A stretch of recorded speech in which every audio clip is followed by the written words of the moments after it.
radio for the masses. Headline edition, July 8, 1947. The Army Air Forces has announced that a flying disc has been found and is now in the possession of the Army. If the game is rigged, change the game. Game changer. I occasionally think how quickly our differences worldwide would vanish if we were facing an alien threat from outside this world. This is Fade to Black with your host, Jimmy Church, on the Game Changer Radio Network and KGRA, the Global Radio Alliance.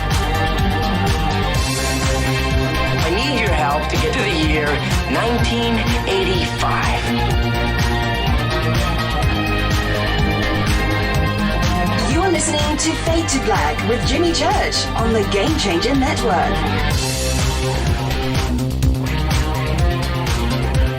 Good evening. Fade to Black. Bespoke Radio. For the masses. Yeah, man, how you doing? Today's Wednesday, March 27th, 2019. 86 days into the new year, just 279 days left. We are live from a bunker somewhere in the middle of beautiful downtown Burbank, California, and I would like to welcome everybody listening all around the world, all across the United States, hither and thither, to and fro, back and forth, up and down, east and west, north and south, far and near. This is Fade to Black for KJCR, the Game Changer Network, and KGRA, the Planet. I am your host, Jimmy Church. What is cracking, everybody? How you doing? How you doing? How you doing? Great show tonight. John Greenewald is here, the Black Vault. Now, tonight, we got a lot of stuff that we're going to cover with John, and first off, his announcement tonight of his new book. It is called Inside the Black Vault. Great name. We're also going to get into his latest research and document disclosure and dumpage that he does over at the Black Vault, one of the great websites. I have said many, many, many, many times over the years, the Black Vault is the reason to have the internet. And I truly mean it. I'll never forget when I first discovered it, and I just thought, oh, man. You know, it was like Mission Impossible. I'm waiting for my computer to start catching on fire. There's no way that this could be allowed. The Black Vault. Great name, too, by the way, because it is just that. So we're going to go through everything tonight with John, and I love it when he's on the show. Somebody that I have held up in high regard and respected over the years, and it is such an honor to have him as a guest on this show for all of you. Okay, so let's enjoy the moment tonight. John Greenewald is here. Tomorrow night is Fader night. It is Thursday. Open lines all night long. Now, I do forget that I've got this camera on me. I mean, I've chosen to, the only way I can deal with it is to ignore it. You know, I have it here for all of you, and I get that. This is a radio show. And I forget that it's here. And you guys are so quick on the screen grabs of what's going on in that video camera, catching me on the phone as the, don't you want to know who I was talking to? That's the thing, right? I'm on the phone as the show starts. Who am I talking to? That's the question. That's a great shot, though. I love it. I love it. Let me, you know what? Follow me on Twitter at JChurchRadio. Just get that out of the way. Follow me on Twitter at JChurchRadio. But that is a classic shot right there. So, and I'm not so sure who it, both Kevin and Rajan got the same screen grab. I'm gonna, you know what, Kevin? You always get the retweet. I'm gonna go with Rajan because he was first. It looks like he beat you tonight to the punch. So I'm going to retweet that right now. It's classic. There you go. All right. Big show tonight. Big show. You know, I'm going to go back. I want to just share a memory with everybody. And it was the first time that I met John. Hold on. Let me think about this. I almost said the wrong thing. I don't remember when I met John. Okay, because two memories popped in my head. One was John being on a panel at Contact in the Desert with me. So there was that. But then there was the MUFON Symposium here in Los Angeles that was 3 or 4 years ago. And there was that. So I'm not so sure. I don't know which one was first. You know, I was so nervous, too. I was so nervous meeting John. I meet people all day long. I'm so good with it. Meeting John freaked me out, man. He's, you know, to me, he's like the Eddie Van Halen of UFOs, man. He has just been tearing it up for so long. And I don't remember. Is his memory going? I know, right? I don't. You guys should look that up. What came first? Greenewald at Contact in the Desert or the MUFON Symposium that was in Los Angeles? Yeah, and you guys can figure that out. And whichever one of those came first is when I met John. Maybe I'll ask him. Maybe he'll remember. He's probably got a better memory than I do. Follow me on Twitter at JChurchRadio. Hashtag F2B is the sandbox. Hashtag F2BQ is Fade to Black questions. And I know you guys are going to have some questions for John tonight. You can also email throughout the show. I try to get to as many as I can during the broadcast. And it is right up in front of me. Email is jimmy@jimmychurchradio.com. And I'm going to continue the tradition here of saying every single day now, these are the craziest headlines in history, and they all happened today. Just what an incredible news day! Because today, let's get to all the breaking news. Let's do this first. You know, before I do that, I gotta hit this River Moon coffee. Today, the UK Parliament rejected all 8 alternatives to Prime Minister Theresa May's Brexit plan, with 8 consecutive no votes. And that's a no. 8 in a row. And I watched it.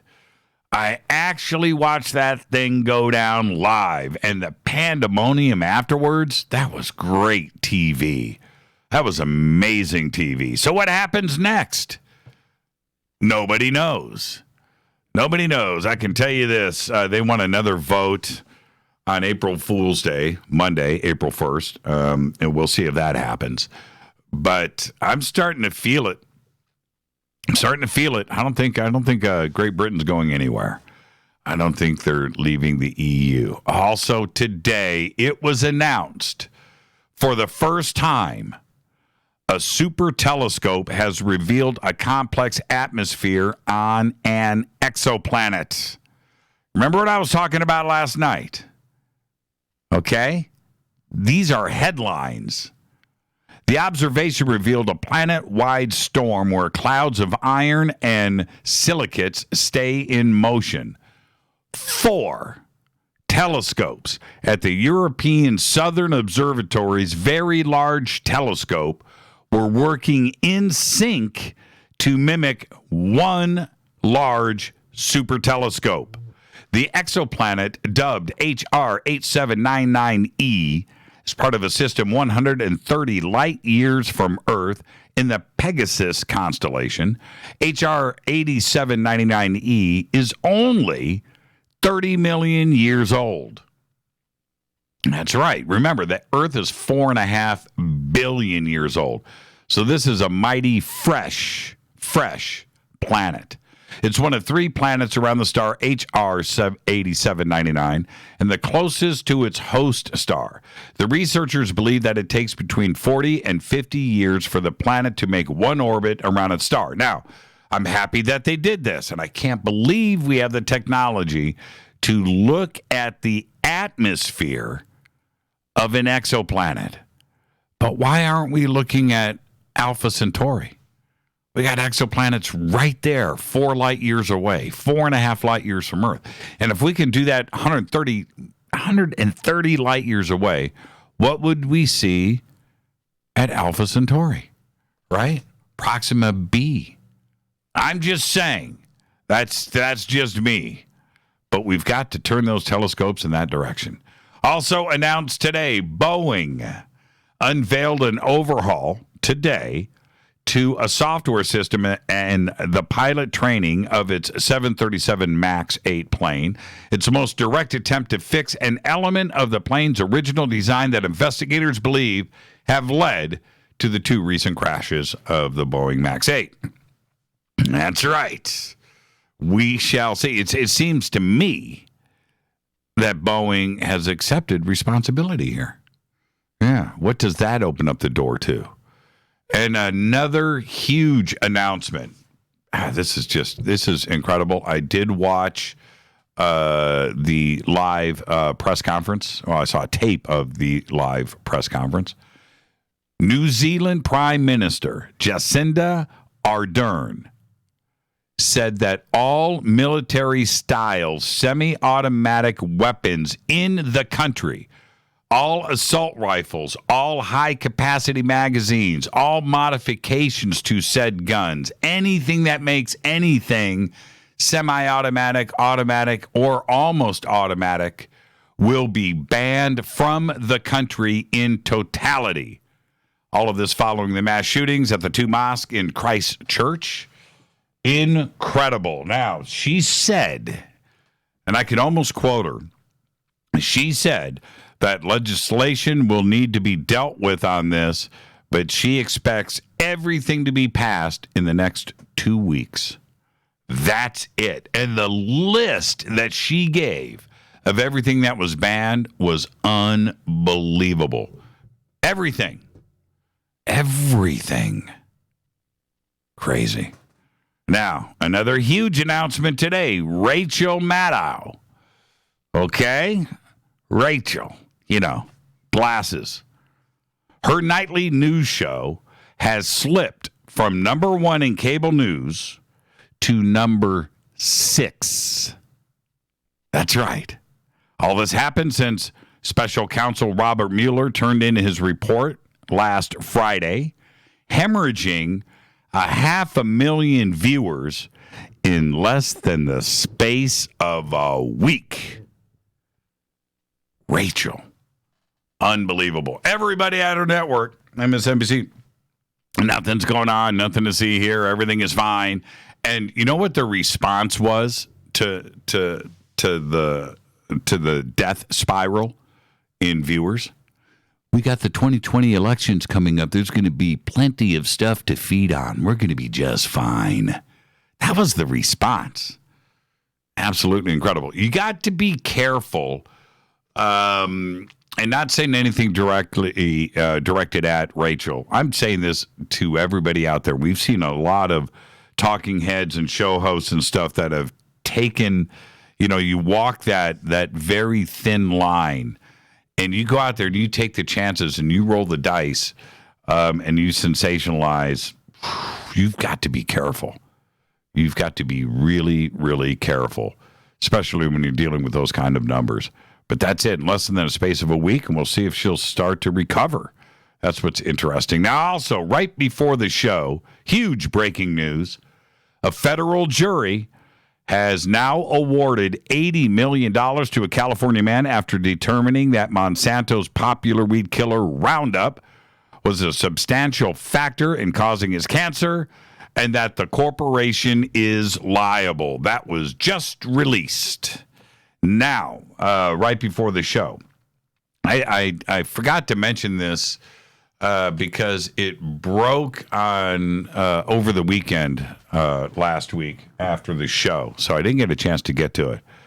But L.A. County, Los Angeles County, has banned Roundup. That's right.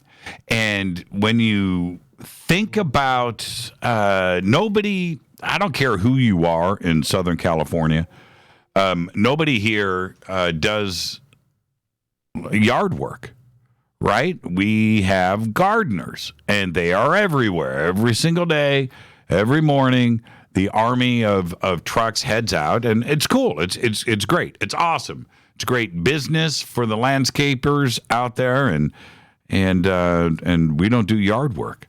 But there's a lot of Roundup that was being sprayed here, and it is now banned in Los Angeles County. I can't speak for the rest of the state, but L.A., which never is first in anything, was the first to step up and ban Roundup here in California. All right, let's get this show cracking. Don't forget to download the Surfer Music Streaming app. That's SURFR. SURFR. You can go straight to SURFR.FM. You can download it there. You can click on the Surfer banners at jimmychurchradio.com. It'll take you straight there. All you got to do is click on download and get listening to your favorite music. And I say this, you know that I love my music. It's obvious how much I love my music. I broke out the Strat today. Not the Strat, a Strat, but this Strat. And was playing... I was actually playing All Night Long by Rainbow. I love my music. Go and get the Surfer Music Streaming app, surfer.fm. It's easy, it's fun, totally secure, no private information, nothing like that. All you do is download it and click play. It's that simple. Surfer, SURFR.FM. Our next event is coming up. It is Contact in the Desert, May 31st through June 3rd in Indian Wells, Palm Springs, California. And it's at the Renaissance Indian Wells Resort and Spa. Tickets and info are over at contactinthedesert.com. We do have 3 events that we're doing. Of course, we have our booth, and I'll be hanging out with everybody all weekend. We'll undoubtedly have another sensational Fade or Not party off-site somewhere at a secret location. So we're going to be doing that. Friday night, we're going to broadcast live in front of a studio audience like we do every year. You don't want to miss that. Saturday night, I am hosting the awards dinner, and you've got to get separate tickets to that. It's going to sell out here soon. So you want to get your tickets to the awards dinner. I want all Fade or Nots there. And that is Saturday night. And then, of course, Sunday night, like I do every year, I'll be hosting the closing night panel and ceremonies. Okay? Contactinthedesert.com. And then it's our 2019 Soul Tech Conference, Soul Tech 2.0. And it's over the July 4th weekend at the Sunrise Ranch in Loveland, Colorado. You can sign up for tickets and info at SoulTechGathering.com. And we've got a Soul Tech Gathering official Facebook page. Okay, head over to my Facebook page. It's right there. You can look it up too as well. Soul Tech Gathering official on Facebook. Click on that and get signed up. Okay, the Soul Tech Gathering Facebook page is private. That's right. It's for attendees. Yeah, it's for people that want to ask questions about Soul Tech. So head over, check it out. We got lots of really cool stuff posted over there already at Soul Tech Gathering Official on Facebook. All right. Don't forget to subscribe to our podcast. It's just $2 per month. We have over 1,000 shows right there archived for you. And you can also become a Fade or Not. Everything helps support this show. Everything helps support this show. So become a Fade or Not in our membership section on the site and do whatever you want to do. You get that private email to me, and I respond to them all. Ask anybody that writes me on that email. They get a reply. Pretty much. They get a reply. Yeah, so you get that, and you get commercial-free downloadable MP3 files, totally commercial-free, optimized audio. It's really, really cool. So everything is right there in our membership section on the site. including autographed shirts and hats. Let's get the show cracking. Happy birthday to today. Quentin Tarantino is the double nickel. Yep. Quentin Tarantino is 55 years old today. He's got a new film coming out. It's called Once Upon a Time in Hollywood, and it's got Brad Pitt and DiCaprio, but also features Bruce Lee. Yeah, it's coming out in May. I cannot wait for that Once Upon a Time in Hollywood. Also today, Fergie is 43 years old, and Nathan Fillion. You remember Nathan? Today he's 47. Starred in the TV series Firefly that was canceled and shouldn't have been. We all know that now. And then after a fan-supported drive, they didn't get the series rebooted, but they did get a movie made, and it's called Serenity. It's amazing, too, as well. Serenity, the movie, I don't know what you... I don't know. I don't know which one's better. Which one's better, the series Firefly or the movie, Serenity about Firefly? I don't know. I like them both. That's a coin toss. What do you have to say? Tell me in Twitter right now. What's better, Serenity or Firefly? Nathan Fillion today is 47. All right. On this day in history, 1990. You got to love the CIA, man. 1990. TV Marty begins broadcasting into Cuba. That's right. Probably from a freighter offshore, maybe from Florida. And it was another failed attempt to undermine the regime of Cuban leader Fidel Castro by the United States. And the first day's broadcast on TV Marty, that programming included the World Series, right? Baseball, music videos, and replays of Kate and Allie, the sitcom. And there you go, OTD on this day in history. Fate or fact? Check this out. Now, this is vetted.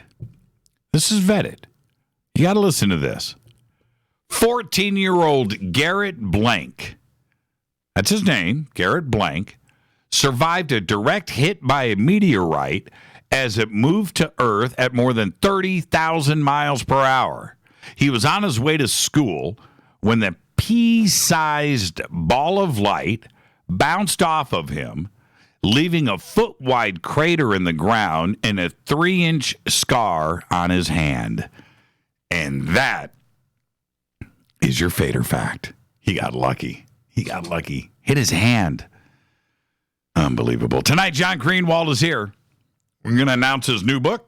It's called Inside the Black Vault, and we're going to talk about all of his latest research. Coming on the heels of what happened yesterday when our Vice President, Mike Pence, announced that the United States is going back to the moon and plans to land astronauts within the next 5 years.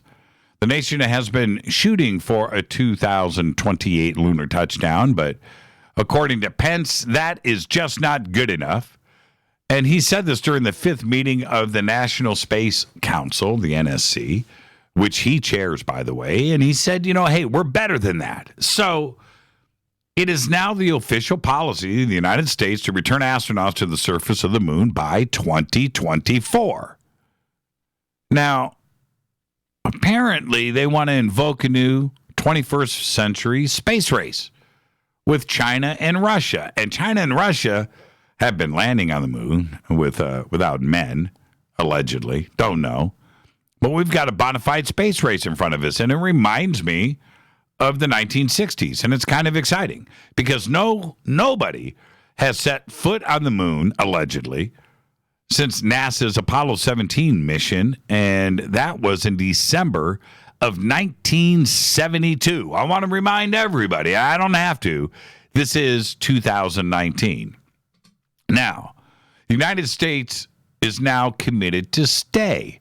According to Pence, He's saying that everything involves establishing a permanent base on the lunar surface and developing the technologies to take American astronauts to Mars and beyond, end quote. That base will likely be built near the moon's south pole. That's right, because there's water and lots of it. That's right, in all of those shadowed craters. The NSC, which helps steer this and streamline the nation's space policy, will recommend today that NASA's next crewed surface mission target that region. The vice president acknowledged that the aggressiveness of the 2024 timeline, but he stressed that it is totally achievable, citing how we pulled it off with Apollo 11 in 1969, after announcing 12 years before the dawn of the space age. So what's really going on here? Are we actually... Now, I need everybody to think about the enormity of what was announced yesterday, combined with everything else that I announced to you every single day. Right? Think about this. We together, this audience, are going to watch Americans, astronauts, on the moon soon. 5 years is going to go by in a blink. A blink.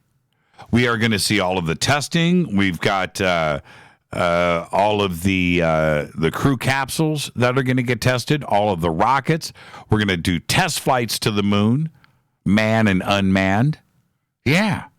And then on the moon by 2024. It is 2019. We're almost halfway through 2019, right? It's April. Think about that for a second.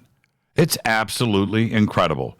Tonight, John Greenewald is on the show. We are going to be talking about the Black Vault and his new book, Inside the Black Vault. We're going to break all of that down. And, of course, he is always doing his run-ins with the CIA and all the other three-letter agencies, getting his document dumps on the UFO enigma and everything else that is around it. So we're going to discuss his latest research tonight, too, as well. This is Fade to Black. I am your host, Jimmy Church. Email is jimmy@jimmychurchradio.com. Of course, you can follow me on Twitter @JChurchRadio. And you can follow John on Twitter @BlackVaultCom. All right. I'll be right back after this short break with our guest, John Greenewald. Stay here.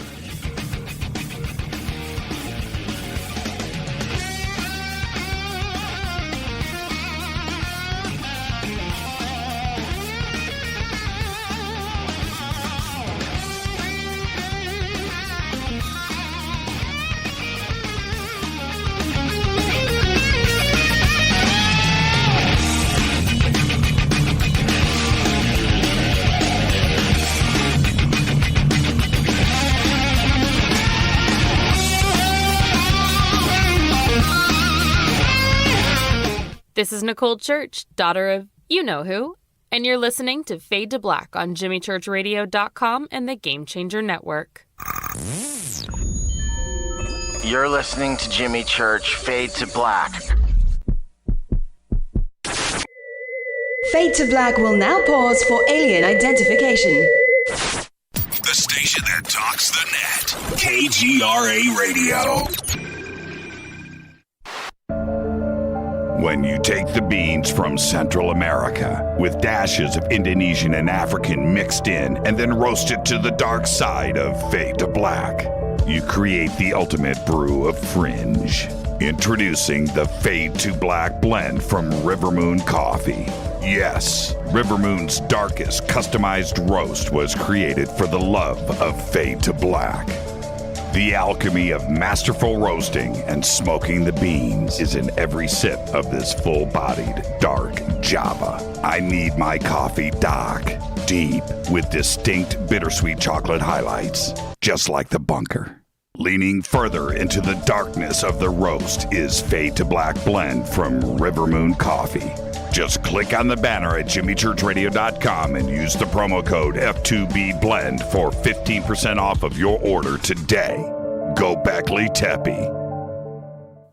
This is Jimmy Church of Fade to Black, and you can get our podcast for just $2 per month. All you have to do is click on the podcast banner over at jimmychurchradio.com.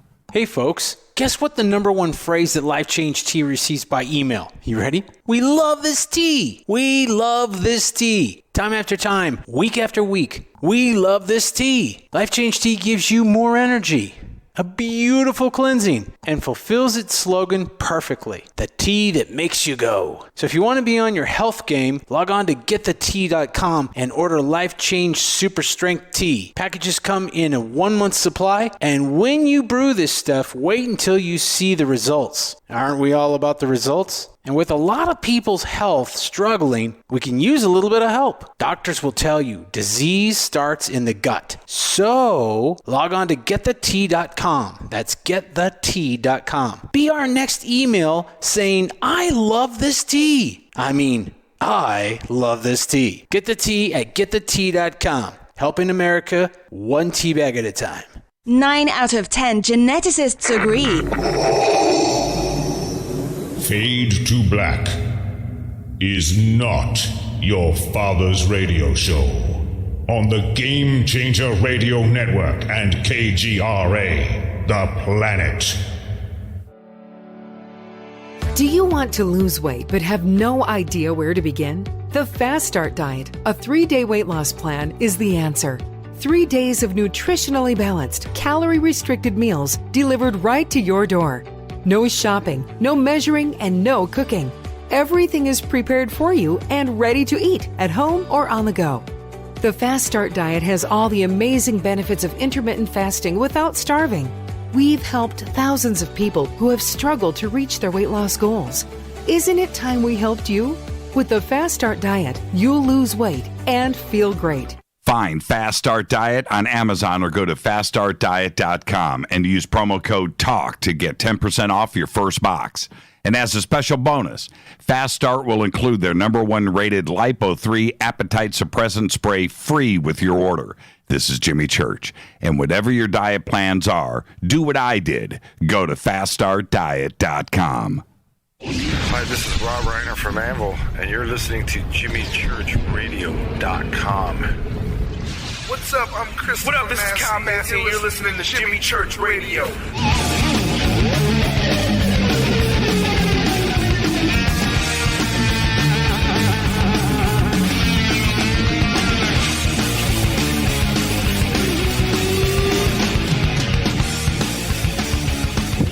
All right, welcome back. Fade to Black. I'm your host, Jimmy Church. On the Game Changer Network and KGRA, The Planet. You can follow me right now on Twitter at JChurchRadio. Hashtag F2B is the sandbox. Come and engage in the conversation. You can follow John Greenewald at at BlackVault.com. Don't ask me why he chose that for Twitter, but he did. Okay? It's that simple. BlackVault.com. Tonight, John's going to be discussing his much-anticipated new book. It is called Inside the Black Vault, and we're also going to talk about all of his recent documents and revelations about different subjects that he has been getting into lately, like ATIP, and of course the DIA and TTSA is going to be in there too as well, I'm sure.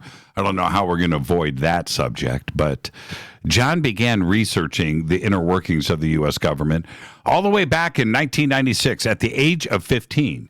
He targeted such groups as the CIA, don't ask me why, the FBI, the Pentagon, Air Force, Army, Navy, NSA, DIA, and countless others. Greenewald utilized the Freedom of Information Act to gain access to thousands of records. He accumulated an astonishing number of documents on topics related to UFOs, the JFK assassination, chemical, biological, and nuclear weapons. We're going to talk about that tonight. And top secret aircraft. Greenewald named his online archive the Black Vault. That's right. His teenage project turned into the largest private online collection anywhere in the world, with millions and millions of pages of material. And at the age of 21, Greenewald published his first book, Beyond UFO Secrecy. And he did that in 2002. It was later put into a second expanded edition and was republished by Galde Press in January 2008. I would like to welcome back to Fade to Black, John Greenewald. John, good evening, man. How are you? Good evening. I'm good. It's good to be back. Yeah, it's great to have you back. And, you know, I don't know if you heard the intro to the show, but I did. Okay. And thank you, by the way. And I'm afraid I'm not going to live up to that. But when did we first meet? All right, I have an answer for you because I looked it up. Because I didn't know I'm getting old, too. Okay, all right, fair enough. So, in person, we knew each other before, but the first in-person meet, and I don't know when we first met prior to this, but in 2015, the MUFON Symposium. 2016 was Contact in the Desert. Okay, all right. So if you recall, when I ran into you, well, I didn't run into you, but I saw you, so I started texting you at Contact because you looked like you were in an in-depth conversation, and I just wanted to see if you'd check your phone. It was just one of those things that I wanted to see. Well, so then I remember this moment.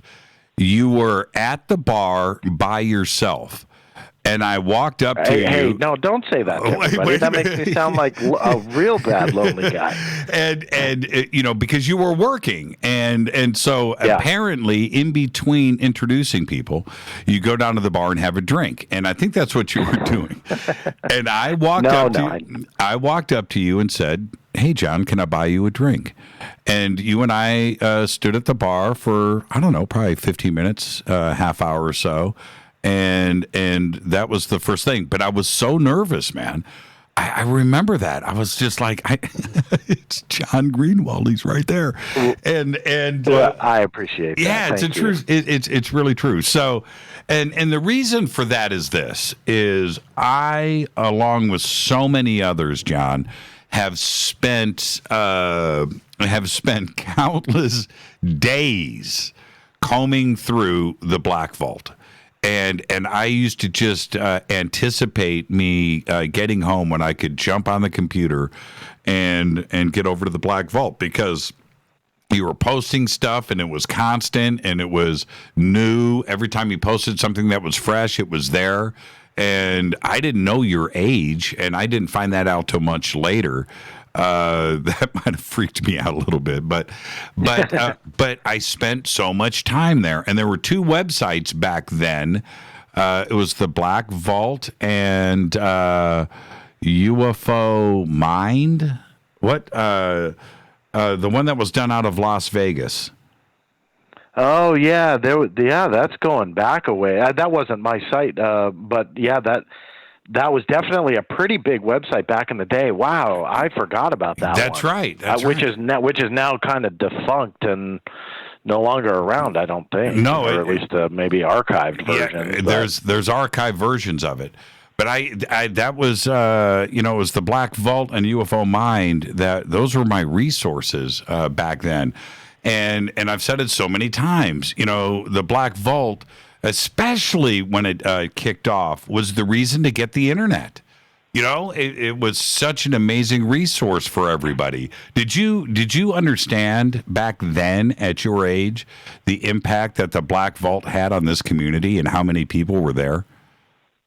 No, to be blatantly honest with you. I mean, I when I started it at 15, I couldn't even afford a scanner, to get the documents into an image form. Right. And to be honest with you, it was 1996. So HTML was, not to be geeky, but it was very much in its somewhat infant stages. PDFs were not even that common, at the time.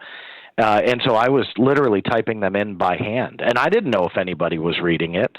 And I got a private donation to buy a scanner, so I knew at least one person was paying attention, because this gentleman came out of nowhere, and he really deserves a thanks. He didn't want any credit or anything, But he came out of the blue and just said, "Hey, I've been watching you since you started, and I was only around for a few months, and I was 15 years old, and he believed in me, and he gave me money to buy a scanner, and that was it. I mean, I just kind of went from there, and I mean, I think I zonked out on typing in by hand at about 300 pages, right? And that's what I had online, and now I'm over 2 million pages scanned. You know, I don't type them anymore, but it has changed a lot. And to go back to your question and answer it, I had no idea, and I still kind of have no idea. I mean, I see numbers and stuff, and kind of scratch my head, going, "Do people care? You know, do they really want this stuff?"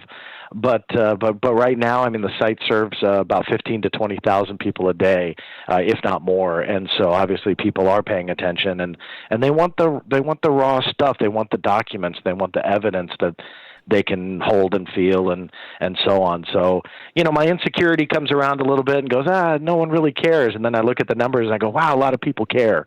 So it's a good feeling to see those numbers. Is there a difference between what an adult would do?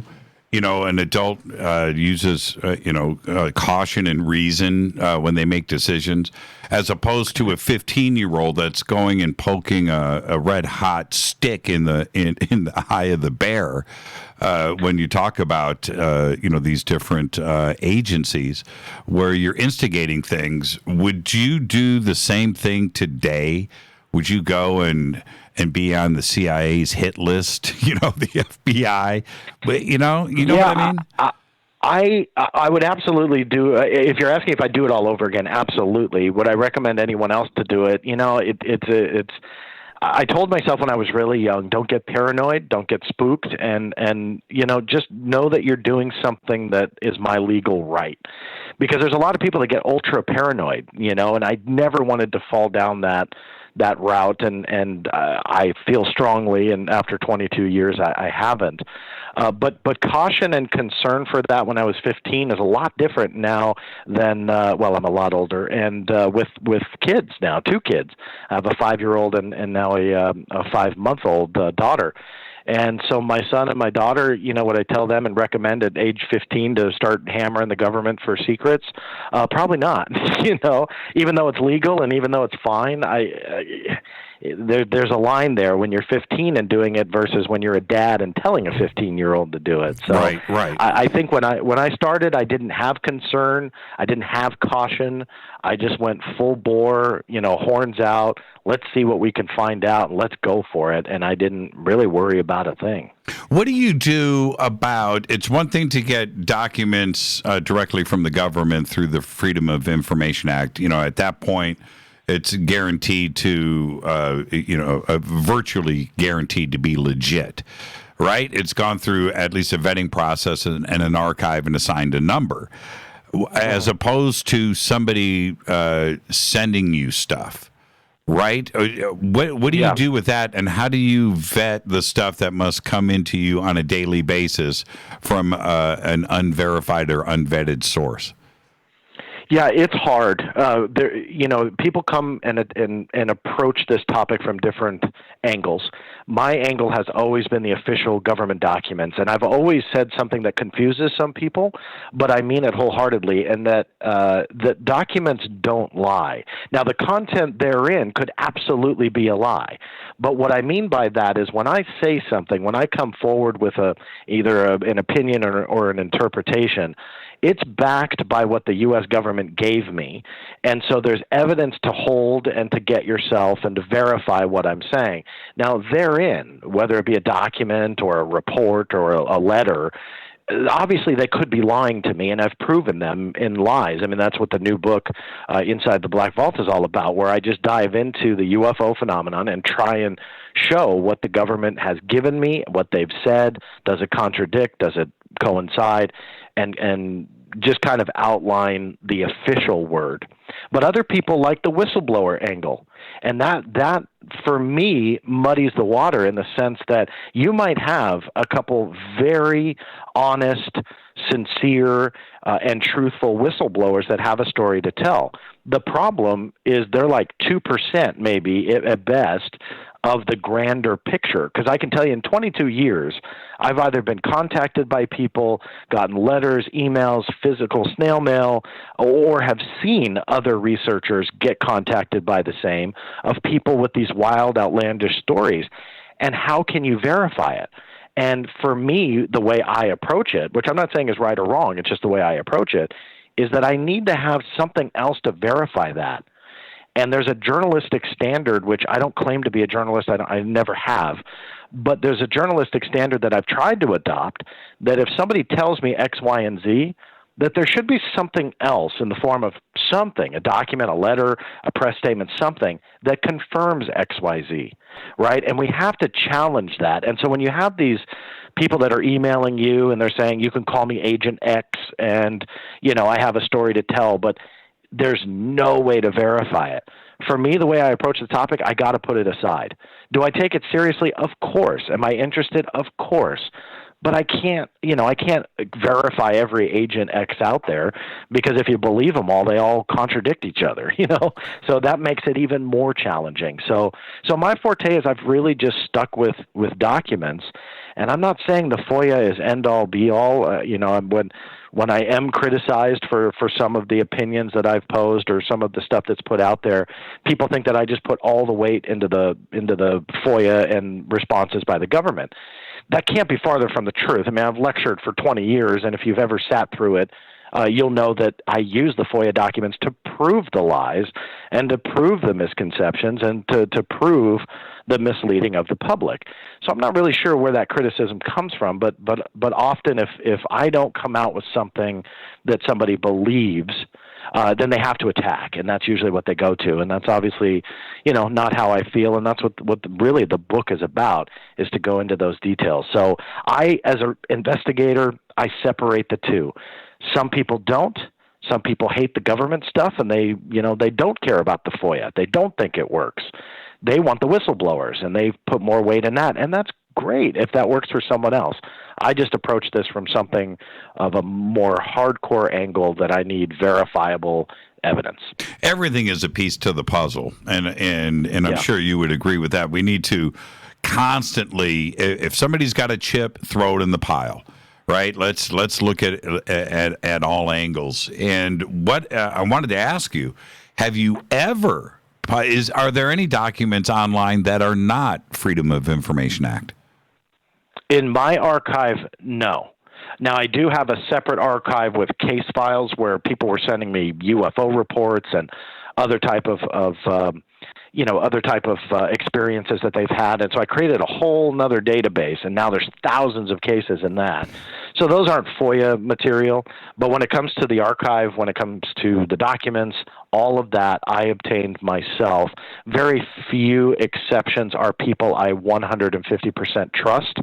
And they are either thanked for the material, because I love to give credit where credit is due, and there are some that have wanted to remain anonymous, but the documents are obtained through the Freedom of Information Act to them. That's less than 1% of the 2 million pages, but I do have some of that archived as well. But it is all straight from the government. No leaked material, no whistleblower material, no nothing. It is, when you're in the government document archive, it is 100% through FOIA. Let's do some rapid-fire questions here, okay? You ready? Mm-hmm. I'm ready. Has ET visited planet Earth in the distant past?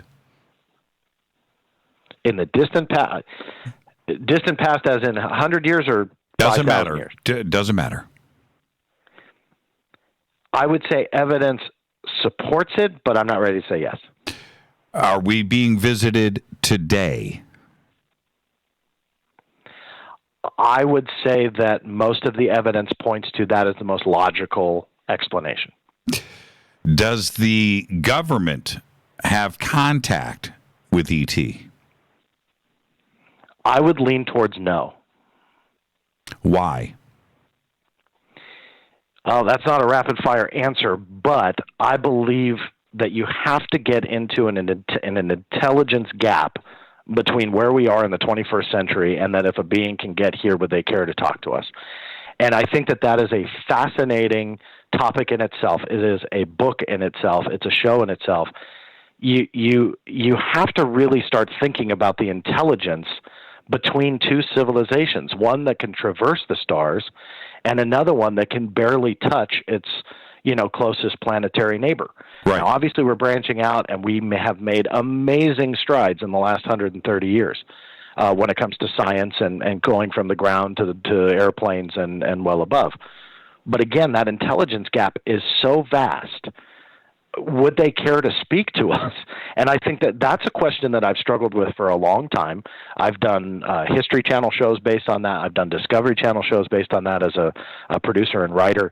And when you talk to people that are much smarter than I am, and you realize what you really have to get into when you're talking about advanced civilizations, it is a in-depth topic. So selfishly, egotistically, we want to think that our government would be in contact with them because we're that good, right? We're that important that an alien civilization will want to talk to us and make deals with us, and nuclear weapons are bad, so we want to save the universe. They don't. I mean, look, let's jump ahead and say they're out there. They're intelligent. There are two things that you can immediately assume about that. Number one, they're a hell of a lot more advanced than us, and nuclear weapons are like, a rubber band gun. But number two, if they are out there, then there's a heck of a lot more out there, right? I mean, the odds of there being just one is too astronomical. The odds of there being just two civilizations is even, more rare than that. So the likelihood of there being thousands, tens of thousands, or millions of civilizations is at that point automatically assumed as possible. So then that supports the whole thought process that why would they care?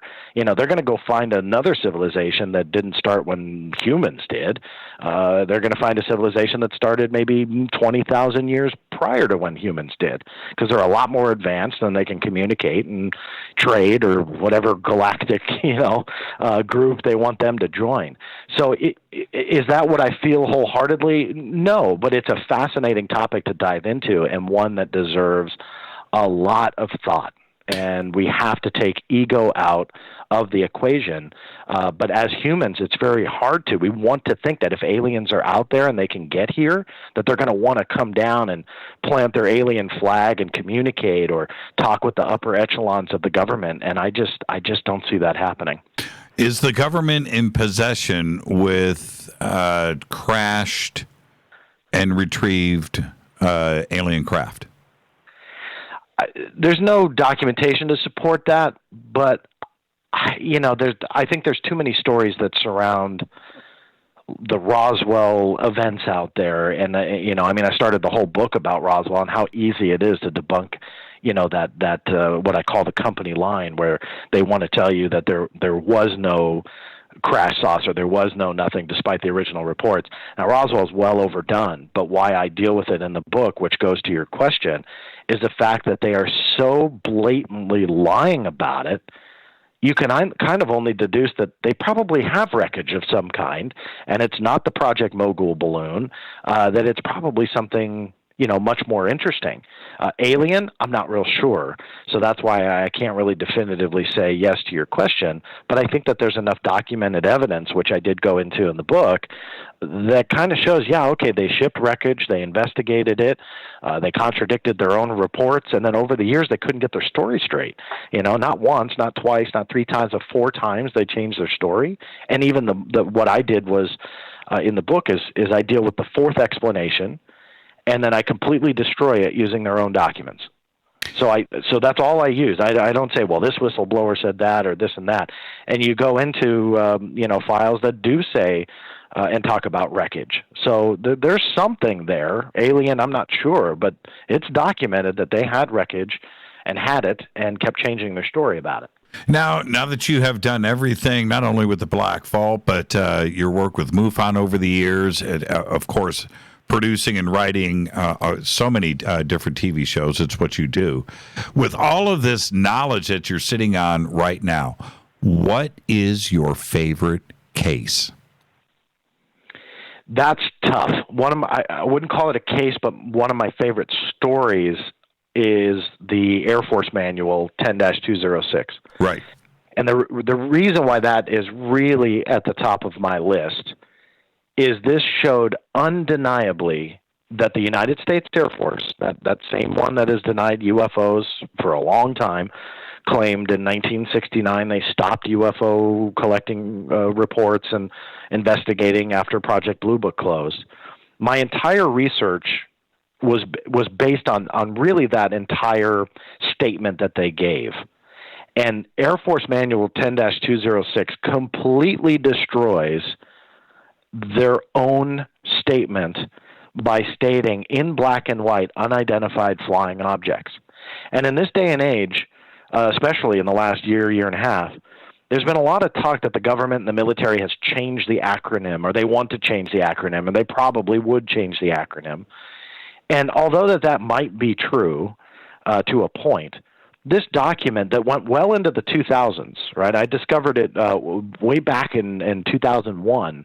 I was surprised. I had to kind of triple check that when I was writing the book because I didn't realize it was that long ago. But I watched this manual get updated through the years. I had lectured about it, but it black and white said that Air Force pilots had to report unidentified flying objects or UFOs as they saw them, and went into detail of how to report them, where to send the reports to, and there was no other acronym. There was no hiding the interest in UFOs. It was black and white. There was no semantics. It was UFOs, and I there's two ways that I can approach this story. One was the hunt for the documents, but the quicker part of this story is when in about 2000. I forget exactly what year, but the Huffington Post had contacted me, and Lee Spiegel, who was working for Huffington Post at the time, wanted the top 5 documents that I got. So I gave him the top 5, one of which was this Air Force manual, and it was on the books. And I showed him how to download it from the United States Air Force's website. So even though I had discovered it in early 2000s, as the years progressed and the document was updated, people could go download it themselves. Talk about hiding in plain sight. Right. And so I showed him that, and he was floored by it. I don't want to speak for him, but I remember that he was just very surprised that this document was available to anybody. Of course, I had it on the blackvault.com, but I'm talking about a .mil, a military server, and this thing was active, and he downloaded it. And to summarize the story, when he was doing his article, he reached out to the Pentagon like any good investigative journalist would do, sought comments, no calls back. And within about 48 or 72 hours after his original phone call about Air Force Manual 10-206, he had called me and went back to the Air Force's website to download this thing and fact check and just kind of finish his story. And the Chapter 5 that outlined UFOs and the types of reports was gone. It was just completely omitted from what he had already downloaded just days prior. And I didn't believe it, and I went on, and sure enough, they rewrote the thing. Since his phone call and, just days after it, he rewrites, the Air Force rewrites the manual, omits Chapter 5. It now pertains to hurricanes, and then republished Air Force Manual 10-206. You can't get a more blatant cover-up than that on your interest in UFOs. I mean, a national media outlet was about to profile it, and then they just poof, Now, who delete it all. Who do we blame here? Do we blame Lee or you? That's the question. Our guest. Yeah. Well, if you're asking me, because Lee's not here, let's blame Lee. Let's blame Lee. No, we got to take a break right here, John. We got to take a break. Yeah, no problem. Yeah, let's do that. Our guest tonight is John Greenewald. Don't worry, everybody. We'll pick up this conversation where we're leaving off right now. This is Fade to Black. Our guest tonight, John Greenewald.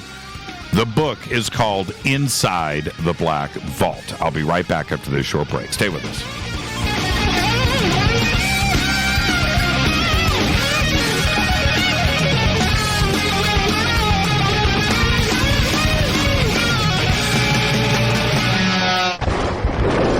This is Fade to Black with Jimmy Church on the Game Changer Radio Network and KGRA, the Global Radio Alliance.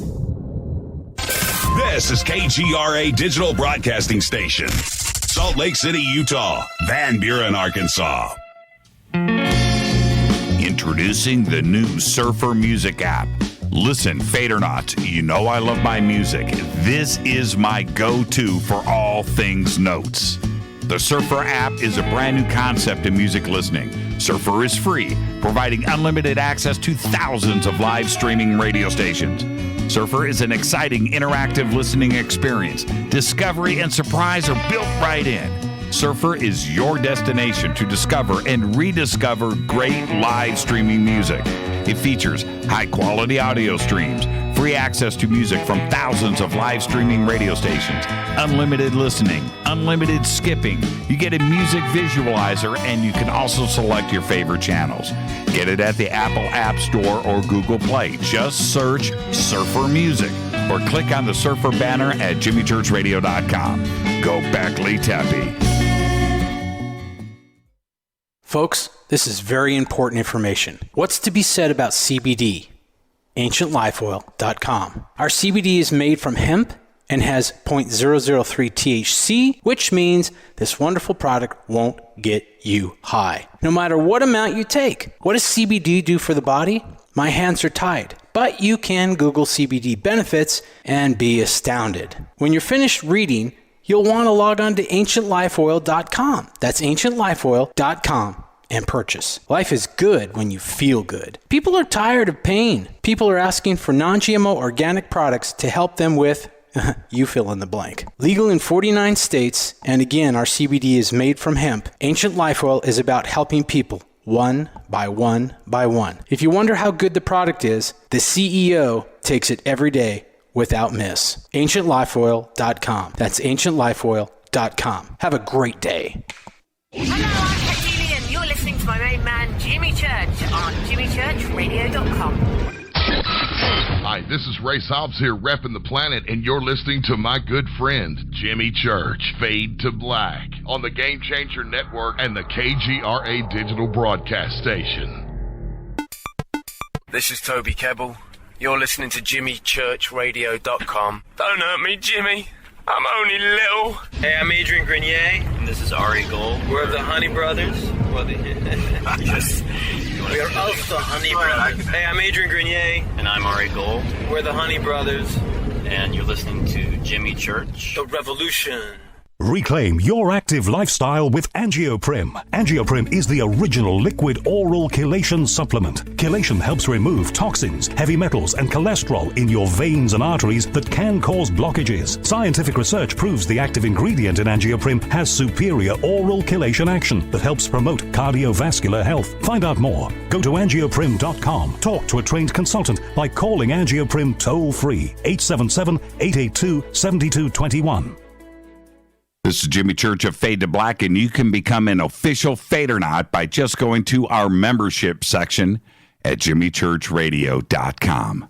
Hey, it's Grace. Can we talk about something serious for a minute? Your age. Getting old has its perks. But remember, being a few years younger, you know, your hair was thicker, you didn't have so many wrinkles, that extra weight wasn't haunting you, and you just felt better. Well, we can't turn back the clocks and go back 10 or 15 years, but you can start feeling and looking 10 or 15 years younger with Nature's Youth RSF. It's a doctor-formulated daily supplement that helps your body maintain its peak performance and fight the aging process. Imagine sleeping better, looking better, and feeling better. See how Nature's Youth RSF has helped thousands of people just like you at nature'syouth.com. nature'syouth.com. Imagine how it will feel when your family and friends are asking you what you did to look so good. Your secret will be Nature's Youth RSF. It's time to start looking better and feeling better. Learn more and order your Nature's Youth RSF at nature'syouth.com. That's nature'syouth.com. That's nature'syouth.com. Hello, this is Serena Wright Taylor from Conscious Life Expo, and you're listening to Fade to Black with Jimmy Church, who holds the Lucky Pony record for the best astrological chart since 1963. True story. This is Micah Hanks of the Gralien Report, and you're listening to Jimmy Church on Fade to Black, across the globe on the Game Changer Radio Network and the one and only KGRA Radio, The Planet.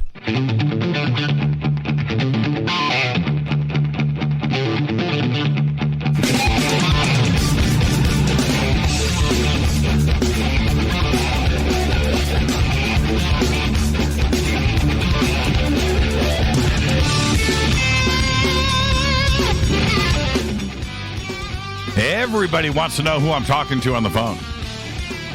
I'm getting texts. I can't even see if I flash this to you. You guys will grab a screen grab, and then the next thing you know, secrets are revealed. I can't do that. The mystery's better. This is Fade to Black. I'm your host, Jimmy Church. Our guest tonight is John Greenewald, and we are discussing not only the Black Vault, but his new book. It is called Inside the Black Vault, and all you have to do is go to InsideTheBlackVault.com, and you can order the book right there. And I'm sure that there are links at the Black Vault in case you don't remember, InsideTheBlackVault.com. And we'll get everything up on Twitter for everyone. Now, John, continuing this discussion, and which is, for me, when we're talking about the most fascinating case, and certainly that page change in the Air Force manual is a really big deal. But going back to the intro, or the first thing that you talk about in the book, which is Roswell, your first image that you have up there is a teletype from the FBI, and not without going into the word-for-word part of this, but it's right there. Sure. You state that on July 8, 1947, the Federal Bureau of Investigation, the FBI, was apprised of the Roswell situation. In this memorandum, it is said that the debris resembled that of a balloon. However, Wright Field, present-day Wright-Patterson, of course, during the course of a phone call, did not buy that explanation. Is this the beginning of a method of operation, not only for the Air Force, but all of the agencies involved, on how to start dealing with not only the UFO question and the possibility of crash retrievals, but, of course, misleading and lying to the public? Is this setting the stage of how they would handle this for decades to come? I think so. I think whatever happened in Roswell, it caught them off guard. And I think that as the years progressed, if let's say that this was a top secret program that they had to cover up and give a cover story, maybe they'd let the alien thing go for a couple of years until they can finally come clean with it. I could buy that. But this happened in 1947. Here we are in 2019. The last explanation they give absolutely doesn't make sense. And documents like this, the teletype from the FBI, start to shed light that they internally had no idea what was going on, right? I mean, they wanted to pass off the weather balloon story, and then later, as the years progressed, the Project Mogul story. That in itself is very cool history, but it just doesn't coincide with, when you look at these documents, the confusion about what really happened. And in this teletype, it said, kind of the public story was a weather balloon, but Wright Field, which is now present-day Wright-Patterson Air Force Base, which later became the home of Project Blue Book, on where they were researching UFOs, it's also the home of what's called the Foreign Technology Division. So they were looking at technology that humans were doing around the world to try and figure things out, to try and understand it. And Wright Field, morphed through the years into that. So that was the place that they had shipped the wreckage. That's what this teletype confirms. And it shows that Wright Field, the personnel at Wright Field, did not buy the weather balloon mindset. And it even said after conversations with Wright Field, that it did not bore out that belief of being a weather balloon, and so they shipped the wreckage over there. So those types of documents, they really fuel the confusion. And I don't deal with Roswell long in the book, but for me, it is all about the documents. But on top of that, it's the journey to get them. And for me, you really have to set the stage. I know I've mentioned it already, but to mention it again, what I call the company line in the book, Roswell serves as kind of the beginning of that cover-up. And it's the beginning of them trying to say, this is a problem. And not only is it a problem, but it's a national security risk. And that paves the way into Project Sign and Project Grudge and later Project Blue Book, the three, kind of the trifecta of UFO research programs from 1947 through 1969, where they analyzed all the UFO cases. And when you look at exactly what they did, now that these documents are out, it really gives a picture that they had an intent behind it was not a scientific exploration, but rather they were trying to explain the material. They were trying to explain the documents. So the wreckage was just a weather balloon. And then again, as the years went on, they switched that to Project Mogul balloon. The UFO sightings were swamp gas, planet Venus, whatever cockamamie reasoning that they could come up with, they were trying to tell the public through the 40s, 50s, and 60s. That's what it was. So that's what I call the company line, because they really tried to establish what it was, the phenomena, what they can explain it as, and close the book, pardon the pun. But they just wanted it to go away. And so I use that in the beginning of the book as this is what they want you to believe. And this is what I call the surface story, is that they want you to believe X, Y, and Z about Roswell, Blue Book, and UFOs, and case closed. And that's it. After 1969, they don't care. And then as the years progressed, they tried to explain Roswell a few more times, which they would have been better served to just keep their mouth shut. What I did in the book was that is the foundation that paves the way to nearly every other government agency that I went to, especially the intelligence community, looking for documents after that 1969 date, because none of them should exist. And I found thousands of pages that should not have been there. And what I do in the chapters after Roswell, and then we get into Blue Book, but really just kind of let it tell the story using their own documents that I received from them. And it shows how absolutely outrageous that foundation that they tried to give you really is. And it just crumbles. It falls apart. The issue is not, when it comes to Roswell, and I think that everybody should adapt this mindset. The issue with Roswell is not redheaded sergeants or the mortuary or caskets or little alien beings or missing nurse or whatever the stories are about Roswell. That's not the deal here. What is the deal is that we are talking about Roswell Army Airfield, a nuclear installation covered with not only secrecy, but the most intelligent people that we had at that time in the military in the entire world were right there in Roswell. That's the fact. And if it was a weather balloon, it's a non-story. It's a complete lie. It would never get outside. Nobody would care about it. It wouldn't even get out of Roswell. And that includes Brazel and the ranch. And that fundamentally right there is why Roswell is a big deal. And I totally agree with you. That's why everything starts there and towing the company line continues after 1947. That's right. And it paves the way into, again, Project Sign, Grudge, and Blue Book for them to deal with the problem. Because not only was it, again, that national security issue where these things were showing up where they shouldn't, and 1952 really proved that with UFOs flying over the Capitol and the White House and all these very restricted airspaces. That's a national security threat. What was also, in my opinion, a national security threat, and we find this out in the documents as well, is that the public was also part of that national security threat.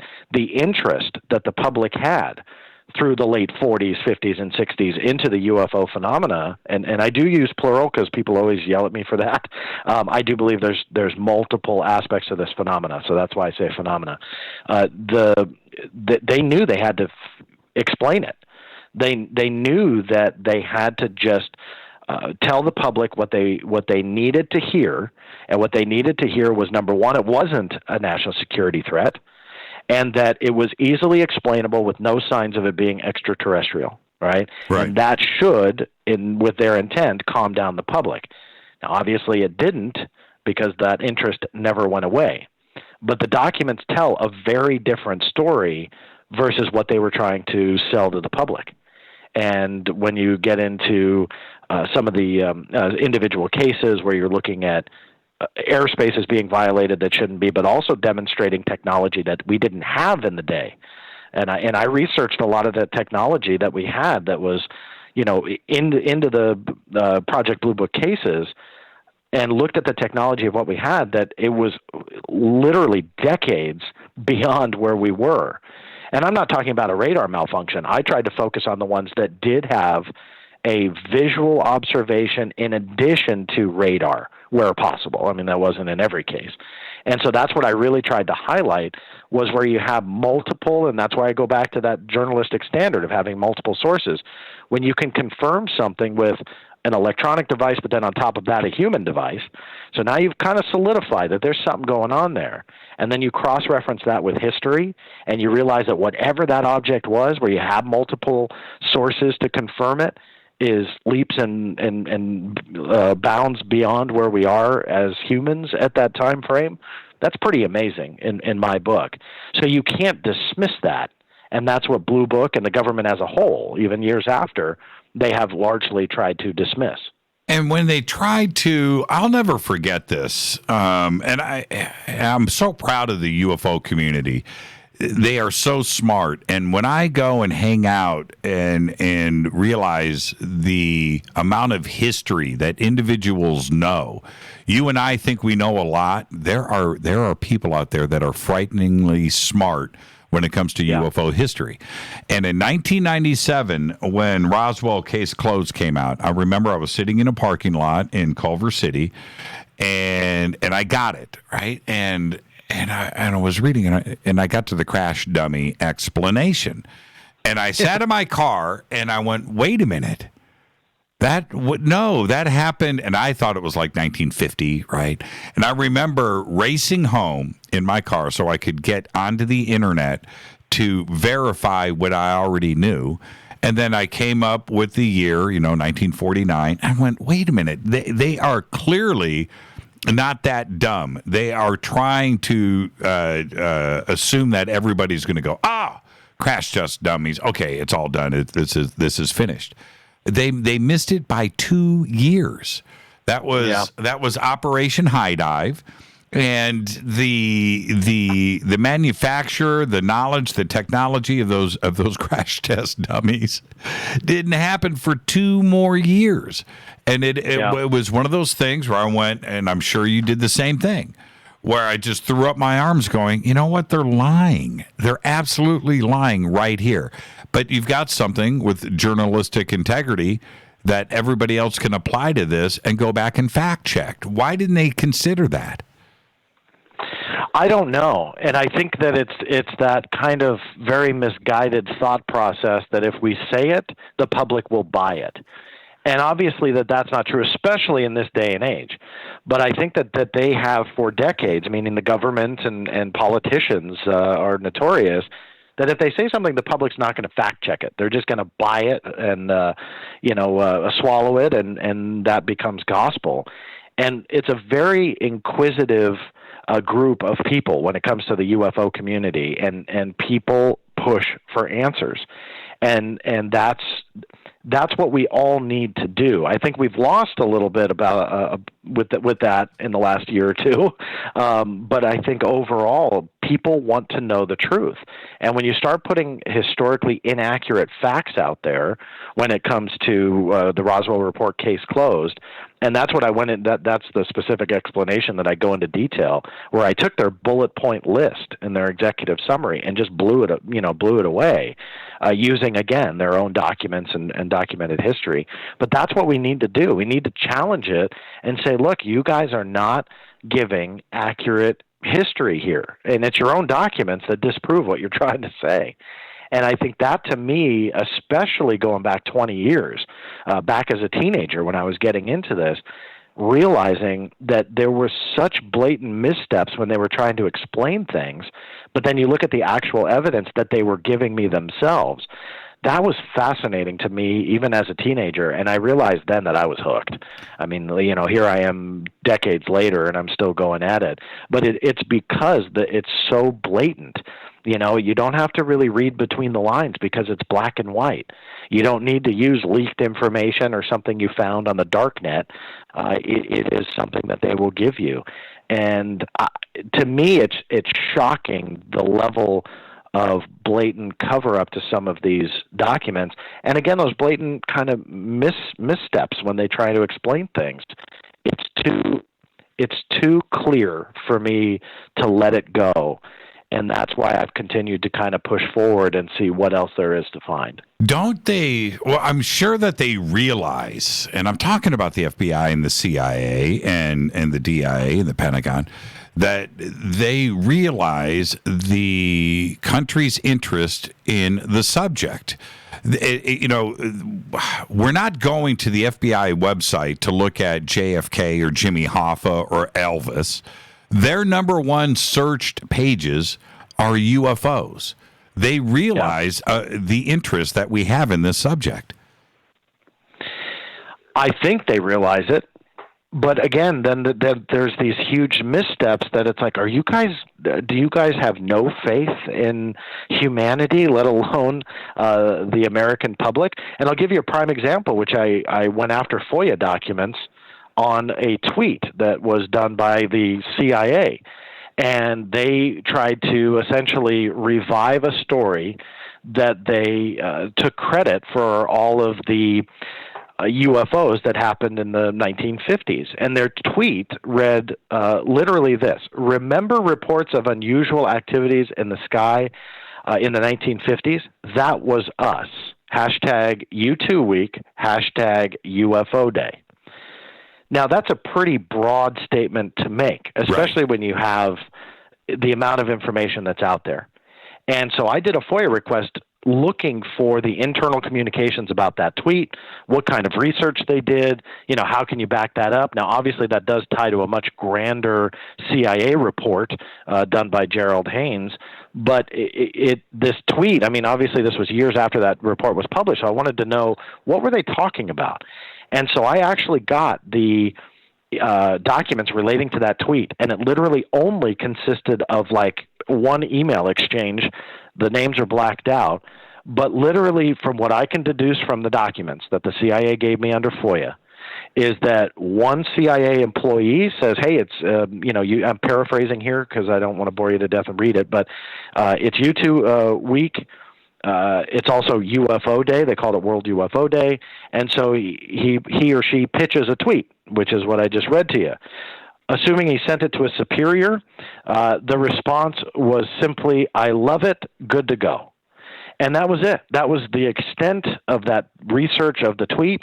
They just tried to take credit for it. So what I did was, in addition to show those documents, actually research the U-2 and research when it flew. And you cut out half of the decade because it didn't fly until halfway through the 1950s. It was 1955. So now you're trying to take credit for an entire decade with a plane that, only started flying in 1955. Couple that with the fact that the majority of the UFO reports were going well beyond the airspeed of what the U-2 was capable of. How can you take credit for all of it? And so it was so blatantly ridiculous. But of course, they sent it out on a tweet and want the public to buy it. And so the documents prove that they just don't care to research it. But on top of that, I don't think they care if the public is going to question it or not. I mean, I have no other way to explain it because this is so blatantly false, but yet they tweet it out there anyway, and they expect the public to just buy it. Now, okay, let's reverse this. Let's actually flip this line of thought over in the other direction. Have you ever had a document that backed up their lie, right? Or, changed your opinion on a situation, or has all of it just been one string of cover-up? I wouldn't say it's all one string of cover-up because, some agencies, they give you the information with no fight, and so I don't want to just say like every government employee and every government agency is sitting there in a dark room going, how can we shield Greenewald from the UFO documents so he doesn't release them to the public? I don't want to give that indication. But you have to piece it together like a puzzle. You had mentioned a puzzle earlier. And the analogy that I use is that you start putting these pieces together to put a picture together. And then you realize that once a picture starts to emerge, it's just simply a piece to an even bigger puzzle, and it keeps going and going. So part of the cover-up is deliberate. You do have these, again, very, very blatant errors in what they're trying to say. I mean, I hate using the word lies, I mean, maybe it's not malicious, but it's so blatant that they're wrong, yet there's absolutely no research done. But then on the other end, you've got to think that a lot of these documents, going back decades, were created before the Freedom of Information Act ever existed. So we don't know at this point how many were potentially destroyed.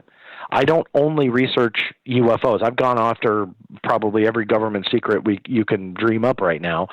And I've learned on many occasions that documents pertaining to, certain things were absolutely destroyed. And it was because before the Freedom of Information Act was ever created, a lot of these agency heads, they were able to kind of get away with it. There was no oversight whatsoever.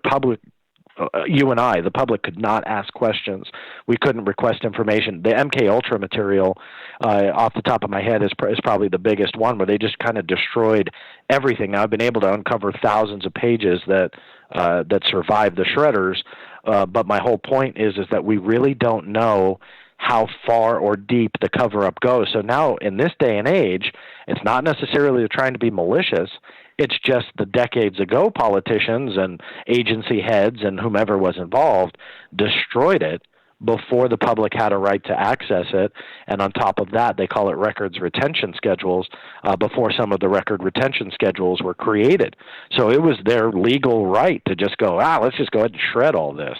And it's gone. So I think more than anything else, the biggest help to them, the government, with the cover-up is the passage of time. And that's all it is. The JFK assassination is a prime example of that. If they let these documents sit and fester long enough, because there's still a lot that are withheld, the public will generally lose interest and stop asking, because you have a generation that dies off, and then, there's people like me out there that loves to annoy them for answers. But sadly, time is one of the biggest friendly things that they have to their own agenda. They probably didn't start digitizing, until the early 90s. Are there, right now, we've only got about 2 minutes before the break, John, are there teams out there digitizing records? Are there what out there digitizing records? Teams. There's got to be literally piles and mountains of paperwork and reports that are unseen, that are uncatalogued, and what are they doing about that? Yeah, it depends on the agency. There are agencies that have digitized literally millions of records. The CIA is a prime example. They have what's called the CREST database, and through triumphs within the FOIA by other colleagues of mine that use the FOIA like I do, we're able to convince the CIA to put a lot of the CREST database online. So depending upon the agency you look at, there are these initiatives to save this information that goes back decades. If you can believe it, I have FOIA requests where I have gone after classified records from World War I that are still classified, that I'm still denied access to. So there's a lot of information there. Some of it has been digitized. A lot of it has been digitized, but it depends on the agency, and it varies. So that's another kind of question mark. When you file a FOIA, how much can they really look for the documents? And that's a tough one to answer. Let's take a break right here. Our guest tonight is John Greenewald, the Black Vault, and when we come back, we'll continue our conversation about his new book. It is called Inside the Black Vault. I'm your host, Jimmy Church. You can go to InsideTheBlackVault.com and order your copy now. This is Fade to Black. We'll be right back. Stay with us.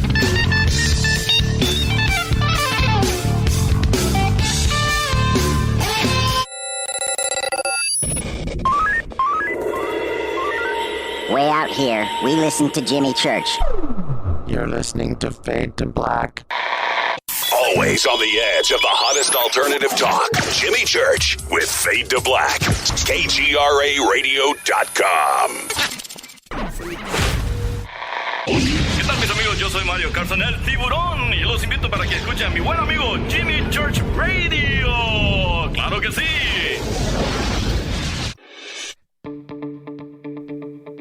Hurricanes, earthquakes, wildfires. This year we've experienced more than our fair share.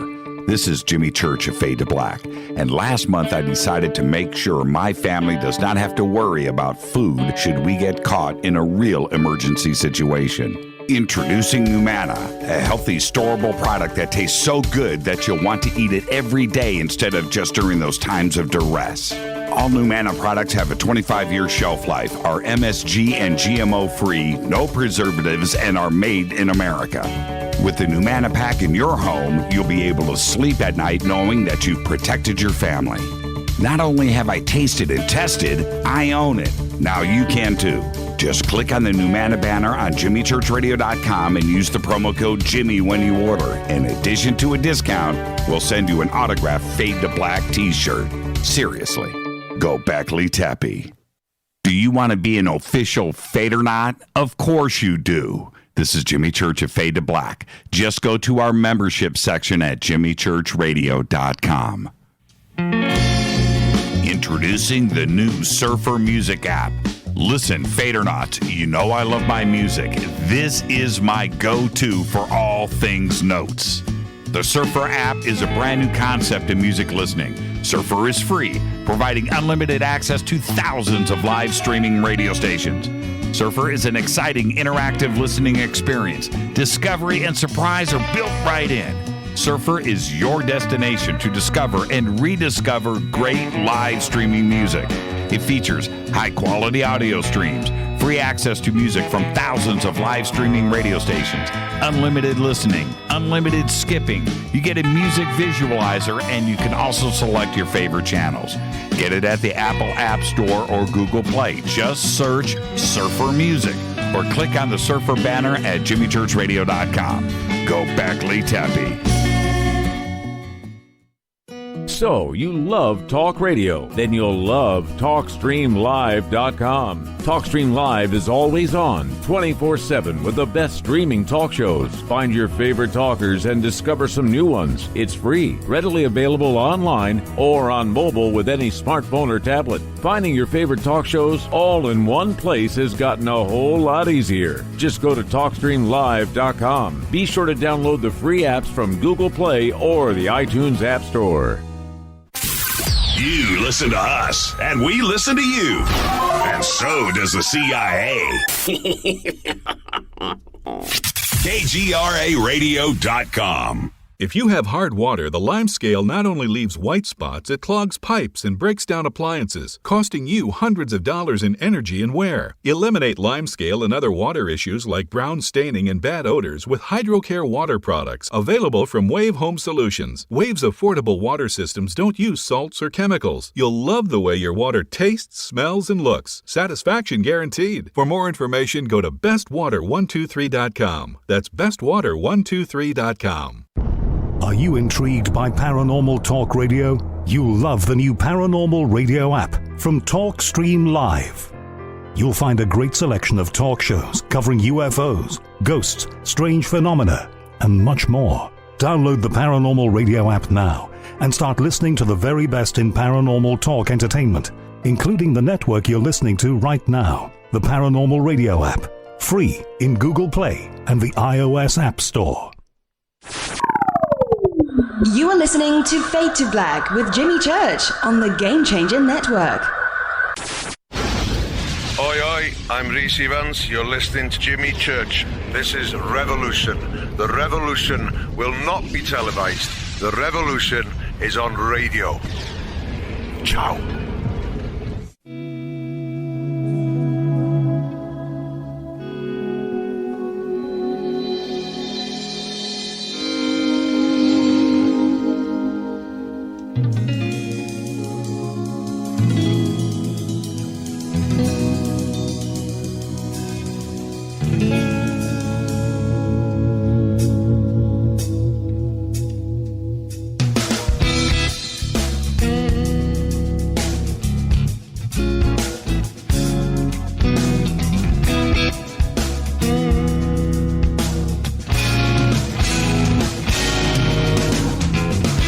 Welcome back, Fade to Black. I am your host, Jimmy Church.